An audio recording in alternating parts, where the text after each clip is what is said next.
श्री गणेशाय नमः। ग्रहण पर्व काल पे कुछ विशेष संदेश आज भेजा जा रहा है। सभी पुण्य कालों में ग्रहण पर्व काल एक बहुत ही विशेष और अनन्य साधारण महत्व रखता है। बहुत कम समय में बहुत अधिक प्रभाव और तेज दिखाने वाला, शीघ्र मनोकामना पूर्ण करने वाला यह दिव्य काल ग्रहण पर्व काल इस नाम से जाना जाता है। पुण्य अर्जित करने के कई काल हमारी परंपरा में बताए गए, पर ग्रहण का महत्व तो सर्वाधिक है। इसलिए ग्रहण यह साधकों की दीपावली कही जाती है। ग्रहण में किया गया थोड़ा पुण्य भी बहुत अत्यधिक फल देता है। ग्रहण का एक एक क्षण बहुत ही मूल्यवान कहा गया। ग्रहण में किए गए कर्म कई गुना फल देते हैं, इस बात को आज विज्ञान भी मानता है। और इसीलिए बहुत ही आवश्यक है कि हम सब गंभीरता पूर्वक ग्रहण का अनुष्ठान करके हमारा जीवन सुखमय करे, तेजस्वी करे, प्रभावी करे और सुरक्षित करे। आज पूरा विश्व कोरोना महामारी से आज ग्रस्त है। इसमें इस विश्व को आरोग्य की सर्वाधिक आज आवश्यकता है। और शास्त्रों ने कहा कि आरोग्यम भास्करादिच्छेद, आरोग्य की यदि इच्छा हो तो भास्कर भगवान सूर्य नारायण की उपासना हो। और संयोग से यह जो परसों ग्रहण आ रहा है वह भी सूर्य ग्रहण है। और इसलिए इसमें यदि आरोग्य हेतु या किसी भी कामना हेतु यदि आराधन यदि किया जाता है तो बहुत अधिक फल देके हमारे जीवन को सुखमय तेजस्वी यह पर्व कर सकता है। ग्रहण पर्व में अनेक पुण्य कर्म किए जाते हैं। यज्ञ है, दान है, जप है, तप है, ध्यान है, ये सभी पुण्यकारक साधन है। पर आज के यदि परिप्रेक्ष्य में यदि विचार किया जाए, प्रत्यक्ष फल दिखने के लिए यदि विचार किया जाए तो यह बात सामने आती है कि कुछ एक अनुष्ठान सिद्ध किया जाए। ग्रहण यह पर्व ऐसा है कि ग्रहण के, सूतक के, वेद के नियम पालन किए जाए। मतलब अब परसों 10 बजे से 1:30 बजे तक ग्रहण है, तो कल रात को 10 बजे से ही उसके नियम प्रारंभ होते हैं कि उसके बाद कुछ खाना पीना नहीं इत्यादि, व्रतस्थ होना। इस प्रकार के नियम पालन करते हुए ग्रहण में अनुष्ठान किया जाए। मतलब ग्रहण का स्पर्श होते ही, ग्रहण बिल्कुल लगते ही तुरंत स्नान करके, तुरंत बैठ के किसी आरोग्यदायक या जो भी मनोकामना हो, ऐश्वर्यदायक हो या अन्य भी कुछ मनोकामना हो, ऐसे मंत्र या स्तोत्र का जप यदि शुरू किया जाए और ग्रहण समाप्ति तक उसका जप चालू रखे, उस एक ही स्तोत्र या मंत्र का जप चालू रखते हुए ग्रहण समाप्ति होने के पश्चात स्नान किया जाए और संभव हो तो उसके बाद भी उसका दशांश हवन, यदि हवन संभव नहीं है तो जितना भी हमने जप या पाठ किया है किसी स्तोत्र या मंत्र का, तो जितनी संख्या में किया है लगभग उतनी ही संख्या में या उसकी आधी संख्या में, मतलब 1.5 गुना जब पाठ उस मंत्र या स्तोत्र के किए जाए।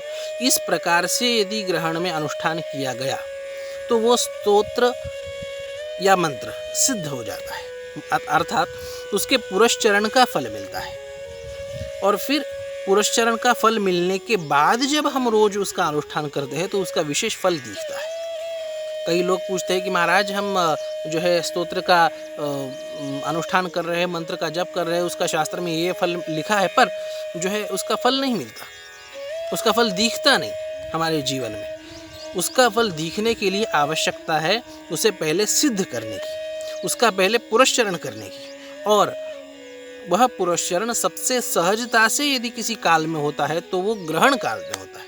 इसलिए जो है अपने कामनानुसार जो है किसी भी स्तोत्र या मंत्र का ग्रहण के लगते ही प्रारंभ करके, स्नान करके प्रारंभ करके ग्रहण समाप्ति तक उसका जप करके फिर स्नान करे, और जो है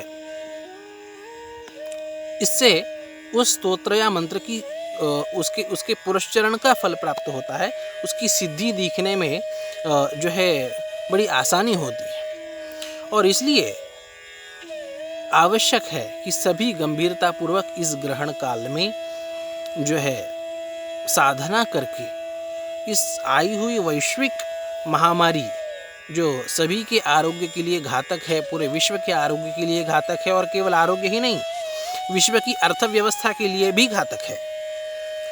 इसके लिए विश्व तो संकट में है ही, पर हम स्वयं भी संकट से उबर के, आरोग्य हो, जो है आर्थिक संकट हो, इन सब संकटों से उबरते हुए हमारा जीवन तेजस्वी, स्थिर, स्थावर, प्रभावी रहे, इसके लिए परसों आने वाले ग्रहण की साधना बहुत ही आवश्यक है। आपको जानकारी होगी कि चीन में जब कोरोना का प्रादुर्भाव हुआ तब भी जनवरी में लगा हुआ सूर्य ग्रहण के कालावधि में ही जो है चीन में कोरोना का प्रादुर्भाव हुआ, और ये फिर से सूर्य ग्रहण आया है। अब इस सूर्य ग्रहण में साधना करते हुए जो है यदि इस ग्रहण का पूरी तरह से, अच्छी तरह से यदि लाभ उठाया जाए तो निश्चित सभी के जीवन में आरोग्य और ऐश्वर्य प्राप्त होगा। अब आप पूछेंगे कि क्या क्या साधना की जाए, हमें कुछ मार्गदर्शन कीजिए।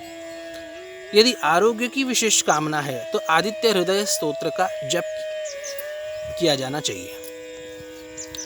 ये ग्रहण लगने से प्रारंभ करके ग्रहण समाप्ति तक किया जाना चाहिए। एक बात अवश्य मैं निवेदित करना चाहूँगा कि मंत्र पुरस्चरण, स्तोत्र पुरस्चरण का यदि फल चाहिए तो अलग अलग मंत्र या स्तोत्रों का पाठ जप करके नहीं चलेगा। कोई भी एक मंत्र, कोई भी एक स्तोत्र, उसी का जप यदि किया जाए तो उसके पुरस्चरण का फल प्राप्त होता है। और यदि कोई अलग अलग मंत्र या स्तोत्र का भी करता है तो उसे अनेक गुना फल प्राप्त होता है, पर मंत्र सिद्धि जो है पुरस्चरण की फल प्राप्ति यह उससे नहीं होती। इसलिए शुरू से लेकर अंत तक एक ही स्तोत्र या मंत्र का जप किया जाए। आरोग्य की कामना हो तो आदित्य हृदय स्तोत्र या कुछ विशिष्ट कवच, जैसे शिव कवच है, जैसे दुर्गा कवच है, बहुत ही प्रभावशाली है, इत्यादि कवचों को सिद्ध किया जाना चाहिए। जो है जो अच्छे ज्ञाती है, विद्वान है, जो पाठ कर सकते हैं, वो दुर्गा सप्तशती का भी इस कालावधि में पाठ कर सकते हैं, क्योंकि यह ग्रहण पर्याप्त ठीक ठाक लंबा है। 3.5 घंटे का यह ग्रहण है। इसमें दुर्गा सप्तशती के 1-2 पाठ भी हो सकते हैं अब अपनी शक्ति के अनुसार। तो कहने का तात्पर्य कि इस प्रकार से आरोग्य हेतु, ऐश्वर्य हेतु अनुष्ठान करें। किसी को यदि ऐश्वर्य की ही विशिष्ट कामना हो तो जो है कनकधारा स्तोत्र का जप किया जाना चाहिए। और किसी को अन्य कामना यदि है, किसी को अन्य भी कुछ जो है आरोग्य है, दरिद्रता है, गरीबी है, आर्थिक संकट है, अन्य भी कुछ यदि दिक्कत है तो दारिद्र्य दुख दहन शिव स्तोत्र का जप किया जाना चाहिए। शिव महिम्न स्तोत्र का जप भी किया जा सकता है। अब अपनी कामना के अनुसार कोई भी स्तोत्र या मंत्र का जप शुरू से लेकर अंत तक किया जाए तो वह जो है पुरस्चरण का फल देके जो है वो सिद्ध हो जाता है, और वो उसका प्रभाव आपके जीवन में वो दिखा सकता है। आर्थिक संकट, आरोग्य का संकट, यह सब संकट जो है हम इससे निपट सकते हैं, हम इससे बच सकते हैं ठीक से यदि इस ग्रहण में साधना की जाए तो।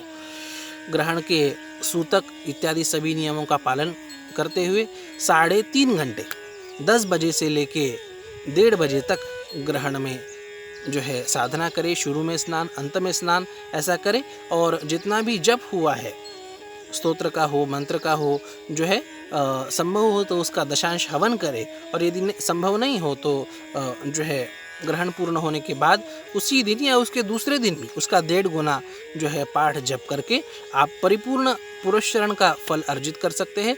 आप सभी के जीवन में सुदृढ़ आरोग्य प्राप्त हो, ऐश्वर्य प्राप्त हो, यही प्रार्थना परमात्मा से, सूर्य ग्रहण के अधिष्ठाता भगवान सूर्य से करते हुए जो है आज के इस संदेश को यही विराम देते हैं। और यदि कुछ प्रश्न हो, शंका हो तो जरूर पूछ सकते हैं। आपका जीवन मंगलमय हो, यही कामना।